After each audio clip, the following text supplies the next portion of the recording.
कुमाऊं की तलहटी कभी शांत दिनचर्या का स्थान हुआ करती थी।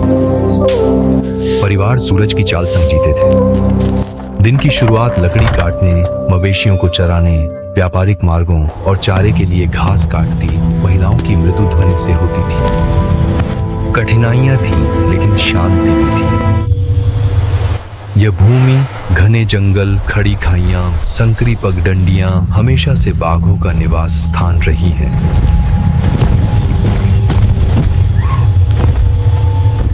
लेकिन लोग उनका सम्मान करते थे और बाघ ज्यादातर इंसानों से दूर रहते थे।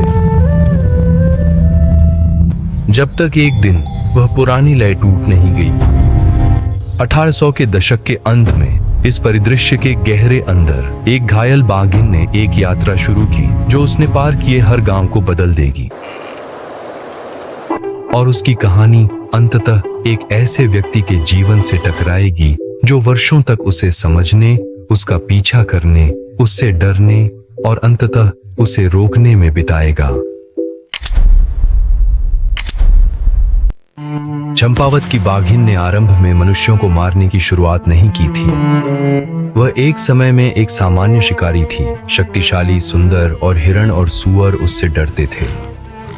सालों तक वो सिर्फ अपना ही शिकार करती रही और इंसानों से बचते हुए हमेशा गांवों से दूर रहती थी। लेकिन किस्मत ने उसकी जिंदगी बदल दी। एक पल में एक शिकारी की गोली ने उसके ऊपरी और निचले दाहिने कैनाइन को तोड़ दिया। एक बाघ के लिए ये सिर्फ चोट नहीं होती, ये भूख से मरने जैसा होता है। बाघ के दांत सटीकता के उपकरण होते हैं। वे पकड़ते हैं, छेदते हैं और जकड़ते हैं। उनके बिना बड़े शिकार का शिकार करना लगभग असंभव हो जाता है। घायल, भूखी, निराश, उसे एक अलग रास्ता चुनना पड़ा और ऐसा करते हुए उसने कुछ विनाशकारी खोजा। इंसानों को मारना आसान होता है। उसका पहला इंसानी शिकार बहुत जल्दी हुआ। शायद यह आकस्मिक था, लेकिन उसने इससे सीखा। उसने सीखा कि इंसान धीमे, ध्यान भटकाने वाले और असुरक्षित होते हैं। एक मानव हत्या 2 में बदल गई, 2 10 में परिवर्तित हो गई, 10 सैकड़ों में तब्दील हो गई। और जब नेपाल अब और सहन नहीं कर सका तो उसके सैनिकों को तैनात किया गया, लेकिन उसने हर गश्त को चकमा दे दिया। अंततः सैन्य गश्त के दबाव में बाघिन ने महाकाली नदी पार की और भारत में प्रवेश किया। और यहाँ चंपावत के ऊंचे ऊंचे पहाड़ों में उसकी कहानी की शुरुआत हुई। जब बाघिन चंपावत पहुंची तो उसने तुरंत आक्रमण नहीं किया। उसने अध्ययन किया, उसने देखा, उसने सुना। उसने लोगों की दैनिक दिनचर्या सीखी। जब वे लोग लकड़ी इकट्ठा करने जाते थे, जब बच्चे विद्यालय जाते थे, जब महिलाएं पानी लाने के लिए झरनों पर चढ़ाई करती थीं, बाघिन ने जंगल के किनारे का उपयोग दीवार के रूप में किया। वह छायाओं के भीतर ही बनी रही। उसकी धारियां पेड़ों की लंबवत रेखाओं के साथ मिल गई। बाघिन ने जंगल के किनारे को दीवार की तरह उपयोग किया। उसने हमले में जल्दबाजी नहीं की। कभी कभी वह घंटों तक इंसानों का पीछा करती थी, इंतजार करती थी कि कोई व्यक्ति धीमा हो, कोई झुके, कोई अकेला हो। और जब वह क्षण आया तो उसने इतनी खामोशी से वार किया कि अधिकांश पीड़ितों के पास चीखने का समय ही नहीं था। हत्या का सबूत वही था जो रास्ते पर रह गया। डर से गिरी टोकरी, कांटों में फंसी शॉल, जंगल में पैरों के निशान। चंपावत में हर परिवार ने कुछ खोया या डर था कि जल्द ही खो देंगे। हर शिकार के साथ बाघिन कुछ नया सीखती थी। वह खुद को संकरे रास्तों के ऊपर रखती थी। ऊंचाई से वह अपने शिकार पर चुपचाप कूद सकती थी। हर सुबह सूर्योदय पर महिलाएं जल स्रोतों की ओर जाती थीं। वे पूर्वानुमेय थीं और शिकारी पैटर्न पहचान कर जीवित रहते हैं। वह बड़े समूहों से दूर रहती थी। जूतों की आवाज सुनते ही वह गायब हो जाती थी। डर बनाए रखने के लिए वह जानबूझकर दहाड़ती थी। डर का मतलब था कि बाहर कम लोग होते थे, कम शिकारी उसे खोजने निकलते थे, और जब किसी को घर से बाहर निकलना पड़ता था तो हमला करने का अधिक मौका होता था। जैसे जैसे महीने बीतते गए, सामान्य जीवन ढह गया। बच्चों ने स्कूल जाना बंद कर दिया था। महिलाएं 20 के समूह में नहीं होती तो पानी लेने नहीं जाती थीं। पुरुष दरवाजा खोलने के लिए कुल्हाड़ी साथ रखते थे।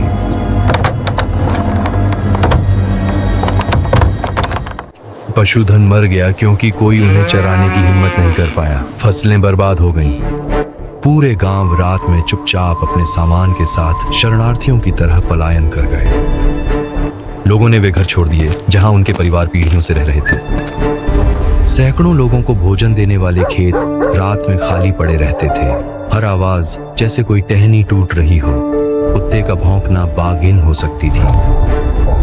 चंपावत पर डर का साया था। अब तक मौतों की संख्या 300 से ऊपर हो चुकी थी। इतिहास में किसी शिकारी ने इतनी मानव जिंदगियां नहीं ली थीं। इस समय तक चंपावत डर के बंधक परिदृश्य में था। लोग अंदर ही सुरक्षित रहते थे। सूरज उगने के बाद बच्चे स्कूल नहीं जाते। महिलाएं बड़ी टोलियों में डंडों के साथ पानी भरने जाती थीं। पूरा गांव बागिन की गतिविधियों के अनुसार दिन की योजना बनाता था। लेकिन डर के बावजूद जीवन तो चलना ही है। लकड़ी इकट्ठा करनी है, भोजन पकाना है, बच्चों को परिवार की मदद करनी है ताकि वे जीवित रहें। इसलिए किसी और सुबह की तरह एक लड़की अपने घर से रस्सी की टोकरी और एक सरल काम के साथ निकली। वह इस रास्ते पर हमेशा चली थी। कुछ भी अलग नहीं था, कुछ भी खतरनाक नहीं लग रहा था। वह दूर नहीं जा रही थी, बस सुबह की आग के लिए पतली टहनियां इकट्ठा करने जा रही थी, जो वह बचपन से करती आई है। 10 मिनट वहां, 10 मिनट वापस, कुछ भी असामान्य नहीं। लड़की शाखाएं इकट्ठा करने के लिए झुकती है। उसके पीछे का घना जंगल हिलता डुलता है। वह कुछ महसूस करते हुए अचानक सीधी हो जाती है। शांति, पूर्ण मौन। एक कौवा एक बार कांव कांव करता है।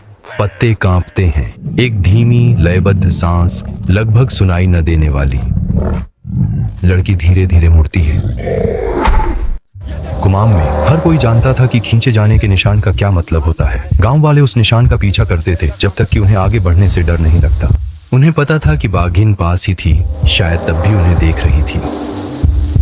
यह उसका आखिरी शिकार था।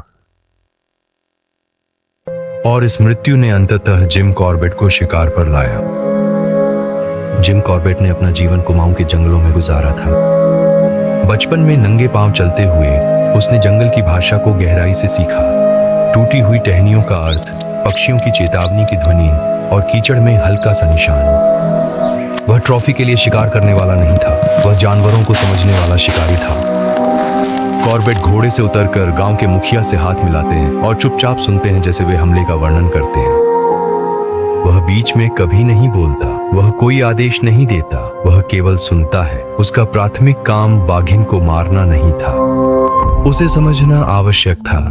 एक कुशल ट्रैकर जानवर को नहीं देखता, वह देखता है कि जानवर ने क्या देखा, किया, छुआ, बदला है। जैसे ही वह चलता है, एक पक्षी एक छोटी सी चेतावनी कॉल देता है।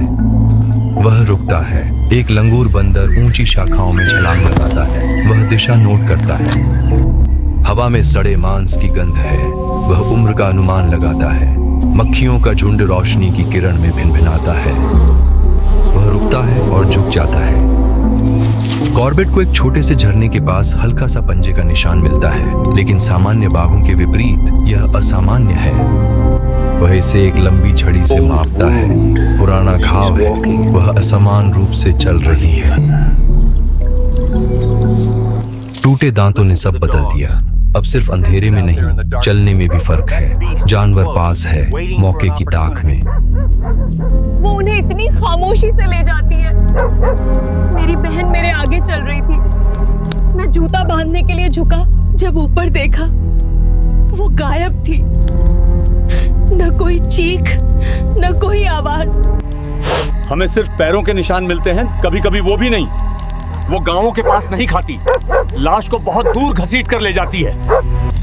उसने साफ समझ लिया था, यह बाघ आक्रामकता से शिकार नहीं कर रहा था। यह एक बाघ था जिसे मानव संघर्ष में धकेला गया था और अब यह मनुष्यों का शिकार करने में निपुण हो गया था। मनुष्य। उसने फुंगर की लड़की के चौड़े निशान से शुरुआत की। मानव जीवन के लिए संघर्ष करते हैं।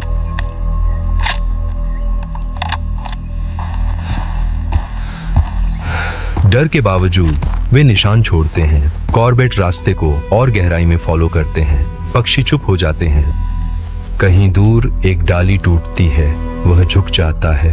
तुरंत जंगल में उसकी हर इंद्रिय तेज हो जाती है। ध्वनि तीव्र हो जाती है। मौन संदिग्ध प्रतीत होने लगता है। रास्ते केवल जमीन पर निशान नहीं होते, वे कहानियां होती हैं। वो पास थी।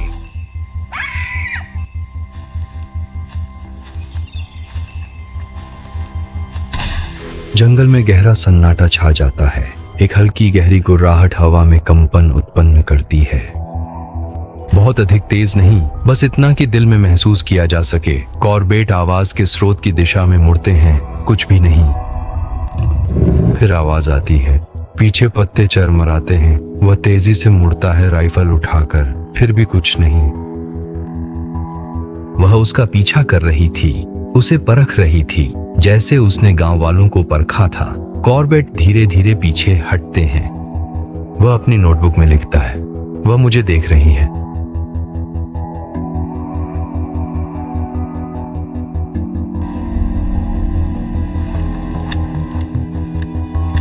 उस कमरे में कॉर्बेट समझ गए, वह डरी नहीं थी। बाघिन नीचे नहीं है, वह नहीं डरती। कॉर्बेट फिर से गोली चलाते हैं। वह गिरे लकड़ी के पीछे कूद जाते हैं। बाघिन मुड़ जाती है। वह छायाओं में गायब हो जाती है। फिर से शांति, डरावनी शांति। कॉर्बेट अपने माथे से पसीना पोंछता है। कॉर्बेट ने आज उस पर गोली चलाई। क्या उसने उसे मार डाला? वो उसके लिए आई थी। सालों तक लोग मानते थे कि बाघिन से मिलकर कोई नहीं बच सकता, लेकिन कॉर्बेट ने उसे देखा और बच गए। एक दशक में पहली बार आशा की किरण जगी, लेकिन डर भी बढ़ा। अगर उसने उसे लगभग मार ही डाला तो किसी और के पास क्या मौका था? कॉर्बेट खतरे से अनजान नहीं था, लेकिन उस दिन जब उसने छाया से उस पर हमला किया तो उसे एहसास हुआ कि वह किसी अस्वाभाविक रूप से कुशल चीज का शिकार कर रहा था। दर्द, भूख और एक दशक की हत्या से आकार लिया हुआ शिकारी। कॉर्बेट राइफल साफ करना बंद कर देता है। वह अंधेरे में घूरता है। एक ठंडी सच्चाई जो अक्सर अनदेखी रहती है। बाघिन कभी कभी हमला नहीं करती थी। वह इंसानों से नहीं डरती थी। अगर चाहती तो आज मुझे मार सकती थी। नियंत्रण की योजना। पास के पेड़ों में हवा सरसराती है। कॉर्बेट कांपता है, लेकिन ठंड से नहीं। उसे पता था कि कल की मुठभेड़ आखिरी होगी। या तो वह उसे रोक लेगा या वह उसे रोक लेगी। अंतिम शिकार के लिए एक विधि चाहिए थी जिसे बीट कहते हैं। शेर को शूटर की ओर धकेलना, उसके पीछे शोर की दीवार बनाकर। लेकिन एक बीट खतरनाक होती है। बहुत कम शोर, वह भाग जाती है। अत्यधिक शोर से वह घबराकर भीड़ में दौड़ने लगती है। कॉर्बेट आगे बढ़ते हुए हाथ बढ़ाते हैं। कोई लाइन ना तोड़ो, कोई भागी ना।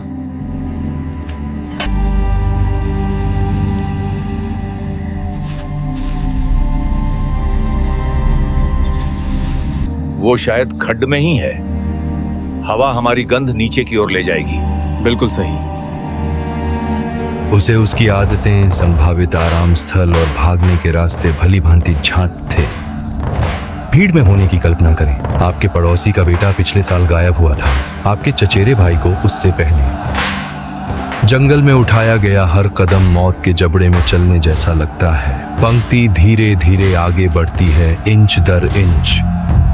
कॉर्बेट विपरीत दिशा में चलता है, उस छोटी की ओर जहां उसे लगता है कि वह बाहर निकलेगी। उसकी राइफल स्थिर है।